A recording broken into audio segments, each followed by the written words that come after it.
What's up, everybody? It's Jason Cruz here once again with another episode of the Legal Submission. Happy 2022. We're back for a new year and we are off to a bang of a 2022 as we have a lot of issues in the world of combat sports to cover. And so the first episode this year is dedicated to a lawsuit that was filed in Nevada yesterday, actually Tuesday, January 12th, and it is from Bud Terence Crawford as he sues Bob Arum and Top Ranked in the 8th Judicial District Court of Clark County, Nevada. Now, it got a lot of run yesterday, especially from the first media outlet to report it, which was the New York Post, indicating that Terence Crawford was suing because of racial motivated opinions by Bob Arum, in that while Crawford was being promoted by Bob Arum and Top Rank, he was not being promoted properly, due in part to the fact that he was African American. The lawsuit makes some accusations about Arum and his past as far as how he's dealt with African American fighters versus, you say, Latino fighters, in the fact that he has a penchant bias, stereotypes related to the African American fighters that he promoted. Crawford had his last contracted fight with Bob Arum's Top Rank this past November, when he stopped Sean Porter in the 10th round of their fight this past November. Crawford indicated defiantly in his post-fight press conference that he was done with Top Rank, mainly in part because he couldn't get the fight with Errol Spence, which is the big money fight that Terence Crawford wanted.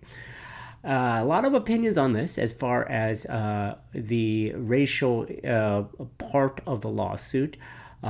It really is a lot of accusations on the part of Crawford. Arum has, of course, denied the fact that he's a racist or anything like that. The lawsuit kind of points to certain issues related to Bob Arum in the past. Also characterizes Arum, the 90-year-old Arum, as a grumpy old white man.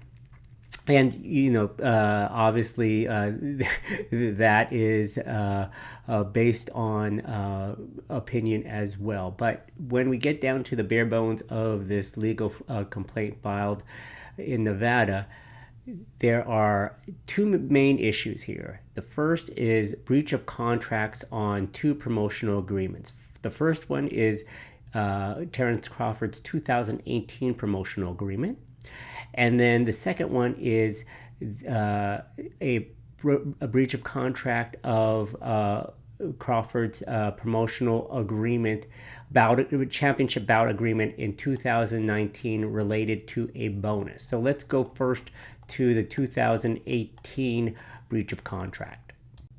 So the 2018 exclusive promotional rights agreement signed by Crawford and with Top Rank was signed in August of 2018, and it had about approximately 2 years left on the prior promotional rights agreement entered into Crawford and Top Rank. The 2018 agreement continued to have the exclusive rights to promote Crawford as a boxer, and Crawford provided or would provide a copy of the agreement in this lawsuit, I believe, but it's not available to the public at this particular point. So Crawford's first bout under the 2018 agreement was in October 2018, where he KO'd Joseph Benavidez and retained the WBO welterweight title and moved to 34 wins and no losses. So he signed on. During the term of the 2000 agreement, Top Rank was contractually required to offer Crawford the right to participate in 2 bouts per year. So he was, according to the agreement, Crawford was going to receive 2 fights per year for each of the years between October 13th, 2018 and October 12th, 2019. From October 13th, 2019 and October 12th, 2020, and October 13th, 2020 and October 12th, 2021. So he was supposed to, at least according to the allegations in the complaint, have fights and keep active 2 fights, offered 2 fights each of the years in 2018 to 2019, 2019, 2020, 2020, and 2021. So we're talking about 6 fights here. According to the complaint, during the first year of the 2018 agreement, Top Rank offered Crawford 2 fights. According to the terms of the agreement, Crawford was paid $3.5 million for the Benavides bout, plus a $45,000 stipend and training expenses, $4.8 million plus $50,000 training expenses for his second fight of Amir Khan. So herein lies the issue. In the second year of the 2018 agreement, Crawford claims that Top Rank only gave him 1 fight, only offered him 1 fight between October 13th, 2019 and October 12th, 2020, which was Edigius Kavaliakis. I'm sorry for mispronouncing the name. Crawford was paid $4 million plus another $50,000 training stipend. So Crawford claims that since he only fought once, Top Rank breached the 2018 agreement by failing to offer Crawford a second fight in year 2 of the 2018 agreement. Now, in 2009, from 2020 to 2021, Top Rank did offer Crawford 2 fights, Kell Brook and Sean Porter. So Crawford was paid $3.5 million for the Brook bout and $6 million for the Sean Porter bout. They also paid again his training expenses, a $50,000 stipend for both fights. So here's the thing: Crawford claims he was ready to go and able to compete pursuant to the agreement. But the fact that he was only received one offer to fight in 2019 and 2020, he says that Top Rank breached the contract. His average compensation under the 2018 agreement was approximately $4.5 million. Thus, Crawford equates this to a loss of $4.5 million. That's what he's trying to obtain from Top Rank. So now there's a 2019 championship bout agreement, which Crawford claims was breached as well. So in this case, he entered into an agreement in October 2019 for Egidijus Kavaliakis. Again, both Aaron and Ty DeBoof negotiated the bout agreement with Crawford on Top Rank's behalf. During the negotiations in or about October 2019, I'm reading from the complaint now, Crawford and his negotiation team informed Aaron DeBoof that he would not take the fight for the $4 million being offered him. Aaron and DeBoof informed Crawford that he should take the offer because a fight with Errol Spence was right around the corner and that Top Rank could quickly make a Spence-Crawford fight happen. In fact, Aaron and DeBoof said Top Rank would include a Spence bonus in the 2019 Kavaliakis bout agreement in excess of $900,000. So basically, Top Rank is holding out a carrot for Crawford to take the bout because of a higher payday, the Errol Spence Jr. fight that's coming, that he would take if he, of course, beat Kavaliakis, and they almost give him $1 million just to take that fight. So the bonus provision entitled Crawford to a bonus in excess of $900,000, which Top Rank was required to pay Crawford on or before December 31st, 2020, if Errol Spence Jr. was physically able to compete in professional boxing, and Top Rank was unable to offer Crawford a fight with Spence on or before December 31st, 2020. This is entitled the Spence bonus provision. Now, recall now the issues that were going on at this particular time. You had COVID. You had the issues with Errol Spence Jr. He was in a car accident at the time.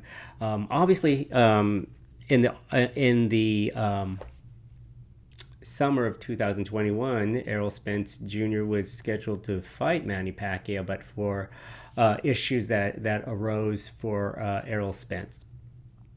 And now Crawford was seeking the money that he was supposed to receive after going through with the Kavaliakis bout. So, in essence, Top Rank failed to offer Errol Spence Jr. the fight to Crawford on or before December 31st. And even though they claim Spence was physically able to compete in professional boxing at the time, Top Rank didn't broker the deal for Spence Crawford. Now, the lawsuit also goes into other issues relating to Bob Arum and his statements about the fight and about Terence Crawford. The issues here relate more regarding the promotional rights agreement and what was agreed upon by the parties. Crawford brings up issues of good faith and fair dealing in a contract, which is more of a subjective cause of action, but still something that he could bring up. Fraudulent misrepresentation, claiming that Top Rank misrepresented the 2019 deal, meaning that was the signing of the Kavaliakis bout a quid pro quo. If he signed, he would receive a bonus and the Errol Spence fight, or was those things two independent issues? Signing the bout agreement for his pay, and then also receiving a bonus and the Errol Spence fight. Were those separate? That's something that we'll get into the contract, and we'll hear from Top Rank as well. There's also the 2018 issue regarding not being able to offer fights, an extra fight to Terence Crawford. One could see that perhaps Top Rank will argue that they paid Crawford more due to the fact that they were not able to get a fight, an extra fight in 2019, or perhaps there were other intervening causes that prevented Crawford from getting that particular fight. Top Rank could cite any conditions there that would prevent them from offering a fight. Perhaps Crawford, whose complaint it is here, perhaps Crawford did not disclose that he turned down a fight. Maybe there was a fight that was offered that didn't go through. There are a whole bunch of factors and perhaps excuses, depending on what side you're on, in which Top Rank could provide Crawford for not coming up with a second fight for him. Still, Crawford was due to two fights. So was there a compensation in lieu of that? This will come out in the lawsuit. What to expect next? Well, you would expect definitely a motion to dismiss the complaint from Top Rank and Bob Arum. Bob Arum has already come out and denied the complaint, stating that it's not meritorious.